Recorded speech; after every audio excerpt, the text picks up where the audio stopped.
Frack on. Welcome to the episode of Frack the Canon.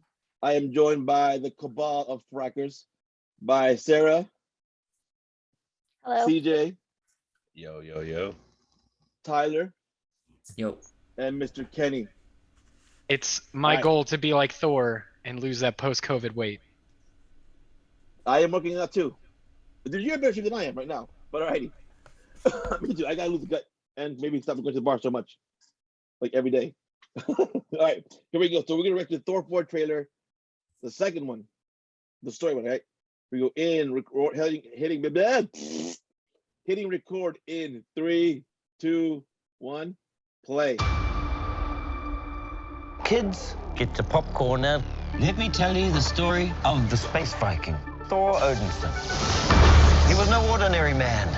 He was a god. After saving planet Earth for the 500th time, Thor set off on a new journey. Well, he got in shape.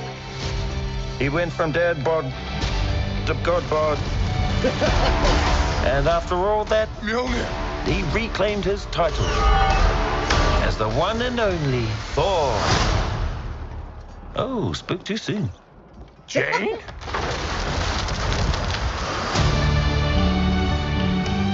The old ex-girlfriend. What's it been, like 3, 4 years? 8 years, 7 months and 6 days, give or take. Am I sensing feelings? Well, you're right. The only ones who gods care about is themselves. Oh my god. Holy shit. So this is my vow. All gods will die. His voice, for some reason, I was gonna say that was very, very impressive what you did back there. He's just my first bad guy. You never forget your first.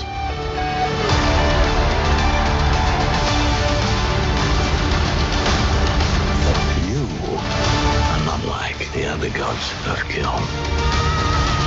Because I have something worth fighting for.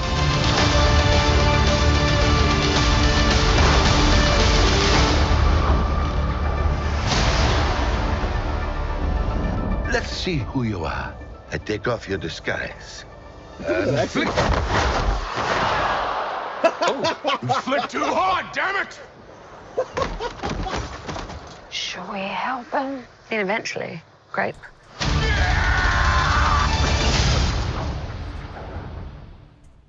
Oh my god. All right, thoughts, reactions. Well, Sarah, this is your first trailer react. What were your thoughts? I mean, Thor's my thing. I'm very excited for this one. I remember Comic-Con 2019. They brought out the whole cast, and then Natalie Portman came out holding the hammer, and I still get like excited. Like I'm like, I've been waiting for this for so long, ever since they did that, and now I feel like it's finally. I mean, I'm married, so I can't really comment on the butt scene, but I might be. What? I'm a married lady. I'm classy. Chris Hemsworth has some nice cheeks. I do feel like your absence of comment is a comment in itself. You know. Exactly. Oh my. But I'm married excited. and I could comment on his butt. I'm excited for this movie. But I'll say it for you, Sarah. That what an ass. He's got that god bod. You know that god butt. Flick harder, Zeus. Flick harder. All right, let's talk about the big thing. Freaking Christian Bale, dude. Like Yes, that one. please. I'm like, that's like, all right, I was the fact that he's doing this. I was talking to CJ about this yesterday. I'm like, the fact that he said yes. How did Taika Waititi convince Christian Bale, one of the best Batman, if not the best Batman? Like this is such a ludicrous idea of this guy who's killing gods. Convince him to say yes, I'll do this movie. I'm that alone. Like, well, besides Jamie Alexander and Fit Natalie Portman, reason number 3 for me to watch this movie is Christian Bale. I think it's the same way you convince Jeff Goldblum. He's actually an incredibly connected director who has a very addicting and attractive style to audiences, and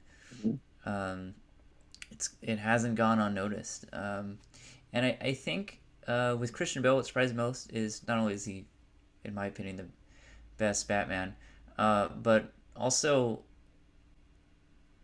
like he is an Oscar hunter. And what we're seeing nowadays is actors aren't really going for the Scorseses anymore as for directors working with. They're going for like the big blockbuster movies in their careers. And I think Christian Bale is the first example we're seeing of that, of an amazing actor submitting himself for an incredible role like Gore.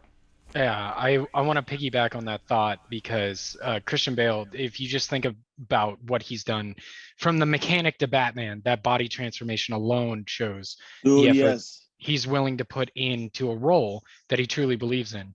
And then I think Taika Waititi it's a household name now. Like whether Thor Ragnarok did that or not, everybody knows who that director is and kind of his style. And so I don't want to say the it director right now, but that kind of is what it feels like. I know he's done a couple of other projects outside, and everybody in my social circles is talking about them. So I think Christian Bale's pretty smart, and he knows if it's time to jump into the MCU, this is probably the opportunity to do it. And if we look at the history, villains, especially in Thor movies, are kind of one-offs. So maybe this is not, I'm going to be in the next 7 Thor or Marvel movies. This is my chance to be in the MCU and have some fun with it. Yeah, I definitely feel like kind of echo that. Like he may, like you said, using your wording even, he may not be the it director, but he's certainly, his name is up there. He's one of the directors that when you hear it, it's like people get kind of excited to know that he's involved with the project. And maybe it's just that, or maybe it's a collection of everything, like you've already said. You know what I mean? Like he's hunting to put his name in the MCU now, or he's hunting to work with Taika Waititi now and see what that experience is like. Any final comments? Any final thoughts? I just want to say that I really hope Thor yells hammer time at some point in this movie. Like, I feel like that would be just something fun that they could put in. I mean, there's Star-Lord in here too. So I feel like this is going to be like a fun romp through like Marvel comics. And we haven't had that for a little while. I'm glad Sarah, to get back to it. You made me think of something. I just want to see Thor steal Star-Lord's like playlist and just get fit to 80s rock and 70s rock. Be so amazing. Now, would you accept Hammer Time if it was said by Jane as well? I would. I actually like her as a more lead, like as a superhero. I'm interested to see how they do that. Though I also don't like women being kind of like the sidekicks to the men, like they did that with Iron Man and all that. But I don't think she's a sidekick. She seems like she's her own hero. But she's not her own origin story. Like he has an origin story, and then she's tacked on, kind of.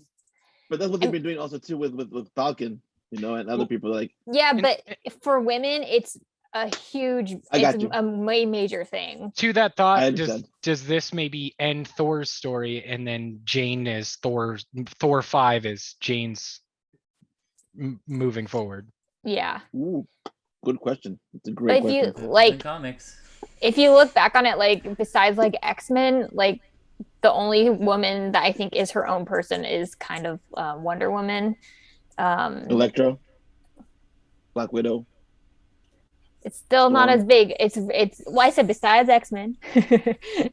I think that this feels huge because God, right? You use the word God. Black Widow, human, badass assassin, but she is a god that can rival Thor's power. Like, this is a pretty big moment. Yeah. I'm one of the few people that thinks Captain Marvel's a good movie. Sue me, but I do think that this brings another strong female character into the MCU. I'm calling my lawyer right now. Beat me by 5 seconds. See, my problem is I like the Captain Marvel movie, but I always forget that they made it. So like that to me is a problem. Well, that says a lot. Okay. No, I think that movie's fine. Just to go on the record, I think that movie's fine. I just don't love it. The second she was wearing a 9 Inch Nails t-shirt, I was like, all right, you got me sold. All right. I just don't want him to kill Jamie Alexander. That's all I want. I want him to survive for Thor 5. That's all I I like want. Valkyrie too as a character. I want her to survive too. And I'm worried because they're in a fight in the movie. Yeah. In the trailer. Well, and something that we're overlooking too or haven't talked about is Zeus. Zeus is a character. Russell Like, Crowe. yeah. Zeus is getting killed, by the way. Oh, for sure. Zeus is If getting It follows dead. the comics. Yeah. But Yeah. I think there's a lot on the table here, and if it's anything like Ragnarok, I think it's going to be one of people's probably favorites going forward. Yeah, Right. so I hope that, I guess final thoughts for me, I hope that they pull off like Natalie Portman's rise to Thorness, Jane Foster's rise to Thorness. In the comics, she ended up Thor because she was dying of cancer and then got Mjolnir to heal her. I don't know if they're gonna do that, but I hope it's not just, hey, I'm Thor all of a sudden, and that's just kind of lame. I think that, yeah. To that, there's something because they keep showing Mjolnir, and it's very clearly it's the broken Mjolnir that got pieced back together somehow. He reclaimed his title as the one and only Thor. So I don't think it. I hope it's like you saying. It's not just all of a sudden I get to be Thor. Right. It is. There's a reason and a purpose behind it. Also, can like people like just pick those pieces up, even though it's broken? Like, can they be picked up? You know what I mean? Like, Because isn't is it it supposed like to be a dead? is it like Isn't the it a dead broom star? that you need to sweep it Yeah, up? all the power of a star. And do you have to be worthy to pick up the pieces, or is it a puzzle and you're not worthy enough to pick up the whole puzzle? Like some sort of have to put- Asgardian that is a- janitor or something, you know? That's your wording. You have to put it together, and you put it together, you become Thor.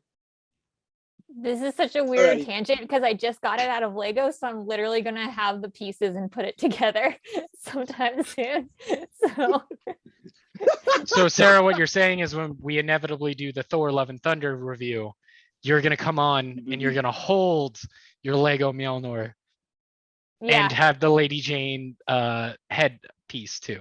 for sure. Oh, Like I please have it do. in a box over there. I haven't even opened it yet. So Oh, I Heck, can't wait. we might watch her build it.